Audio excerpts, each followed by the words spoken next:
ఆంధ్రప్రదేశ్కి చాలా కీలకమైనది అది ఈ పర్టికులర్ సినిమా. ఎందుకంటే కోహినూర్ డైమండ్ ప్రపంచవ్యాప్తంగా ప్రసిద్ధి. దాని చుట్టూ దాని రక్త చరిత్ర కూడా తెలుసు అది. అలాంటి కోహినూర్ డైమండ్ మన విజయవాడ కృష్ణానది తీరం దగ్గర మనకున్న కొల్లూరు ఒకప్పుడు వజ్రాల గనులు ఉండే అక్కడ దొరికిన వజ్రం. అలాగే మన మచిలీపట్నం విపరీతమైన అంతర్జాతీయ స్థాయిలో ఎక్స్పోర్ట్ ఇంపోర్ట్కి లావాదేవీలకి చాలా నిలయం అది.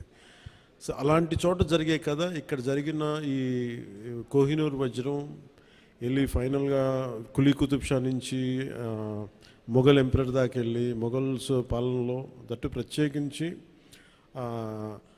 ఒక నియంతగా ఉన్న సొంత తమ్ముడిని కూడా సొంత అన్నయ్యని కూడా చంపి దారా సిక్కుని చంపేసిన ఔరంగజేబ్, తండ్రిని ఖైదులో పెట్టించిన ఔరంగజేబ్, అలాగే హిందువుగా బతకాలి అంటే పన్ను కట్టాల్సిన సమయం అలాంటి పరిస్థితుల్లో తీసుకొచ్చి దేవాలయాలు కూల్చేసిన ఔరంగజేబ్, అలాంటి ఔరంగజేబ్ ఆసీనుడైన ఆసనం మీద నెమలి సింహాసనం మీద ఉన్న కోహినూర్ని హీరో పాత్ర ఇవ్వబడుతుంది. అది తీసుకురమ్మని అది అసైన్ చేయబడతారు.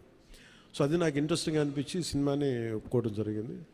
ఇది దాదాపు 3-4 సంవత్సరాలు క్లోజ్ టు 5 years పట్టింది. 2 కరోనా వేవ్స్ బాగా ఇబ్బంది పెట్టినాయి. ఫైనల్గా వచ్చేటప్పటికి మన మ్యాన్ మేడ్ డిజాస్టర్ గత ప్రభుత్వం చేసిన సమయంలో కరెక్ట్గా సినిమా చేద్దాం అనుకున్న సమయంలో చంద్రబాబు గారిని చేసేయడం, నన్నేమో వైజాగ్లో ఇబ్బందులు పెట్టేయటం, వీటన్నిటిలో చాలా డిఫికల్టీస్ వచ్చింది సినిమా పూర్తి చేయడానికి.